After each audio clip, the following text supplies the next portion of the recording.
So हे differential इक्वेशनचं पहिलं method आहे व्हेरिएबल सेपरेबल मेथड. त्यात बेसिकली काय करायचं, डी वायसोबत वायचे टर्म सगळे आणि एक्सचे टर्म सगळे एक्ससोबत डी एक्ससोबत आणि डी वाय आणि डी एक्स कधी पण न्युमरेटरमध्ये असले पाहिजेत. आता हा डी एक्स डिनोमिनेटर आहे म्हणून डी एक्सला आपण इज इक्वल टूच्या ह्या साईडला राईट साईडला घेऊन येतो आणि एक्ससोबत पेअर करतो. ठीक आहे. सो ह्याचं इक्वेशन कसं तयार होणार, D Y one plus Y मल्टिप्लिकेशनमध्ये त्याला आपण डिव्हिजनमध्ये आणणार, इज इक्वल टूच्या लेफ्ट साईडला आणणार. तेव्हा 1 + x इज इक्वल टू आणि 1 + x सोबत डी एक्सला पेअर करणार.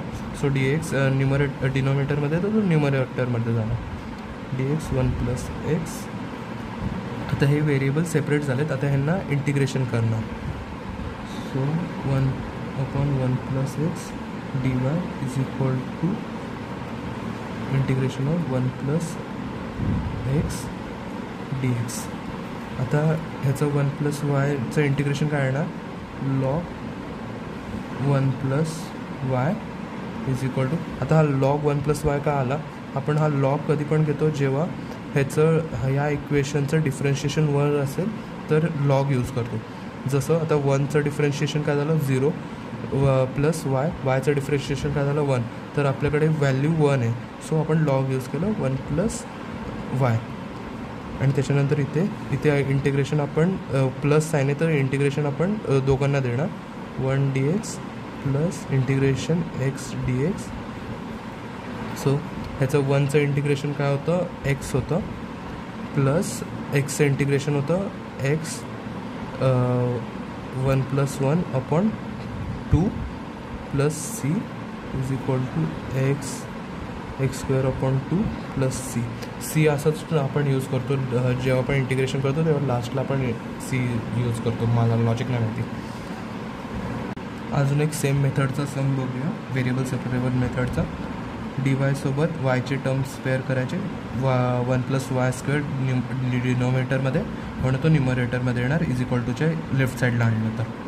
So D Y 1 + y² is equal to D एक्सला राईट साईडला घेऊन जाणार, तेव्हा e⁻x इकडेच आहे आणि डी एक्स. आता हे व्हेरिएबल सेपरेट झालेत, नाव त्यांना आपण इंटिग्रेशन करणार. So 1 + y² dy is equal to e⁻x dx integration.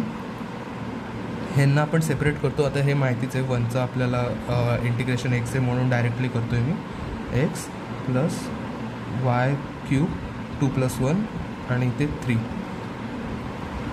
ह्याचा फॉर्म्युला सांगतो मी इथे. yn + 1/n+1 हा इंटिग्रेशनचा फॉर्म्युला आहे जेव्हा आपण व्हेरिएबलला इंटिग्रेट करतो सिंगल व्हेरिएबलला. सो yn + 1/n+1 होतो, is equal to integration of ex सेमच असतं प्लस c. सो हा आन्सर आहे फायनल. इथे माझं चुकलं, फक्त आपण इंटिग्रेशन डी वायसोबत करतो आहे म्हणून 1चं इंटिग्रेशन y येणार. जर डी एक्ससोबत करत असतो तेव्हा 1चं इंटिग्रेशन x येणार. अजून एक व्हेरिएबल सेपरेबल मेथडचा डिफरन्शियल इक्वेशन बघूया. So D Y as it is left साईडला टॉपलाच असणार आणि y² + 1 इकडे येणार. सो y पण आहे तर आपण रेसिप्रोकल करतो, y वरती आहे. So y² + 1/y is equal to x as it is आणि dx. सो यांचं इंटिग्रेशन करायचं आहे. y² + 1/y dy is equal to integration of x dx. ठीक आहे. त्याच्यानंतर प्लस सिम्बॉल आहे, आपण y डिनॉमिनेटरमध्ये y आपण दोघांना डिस्ट्रीब्यूट करणार आणि इंटिग्रेशन पण प्लस सिम्बॉल आहे तर डिस्ट्रीब्यूट करणार. So y² plus integration dy plus 1/y dy is equal to integration of x dx. आता आपण एवढे 2 सम केले, त्यात समजलं आपल्याला की वायचा खालती जो टर्म आहे त्याचं वरती डिफरन्शिएशन असेल तर आपण लॉग घेतो. इथे y² आहे, हा y कट होणार, एक इथूनचा y कट होणार. So integration of y dy plus integration of 1/y dy is equal to integration of x dx. वायचं इंटिग्रेशन dy सोबत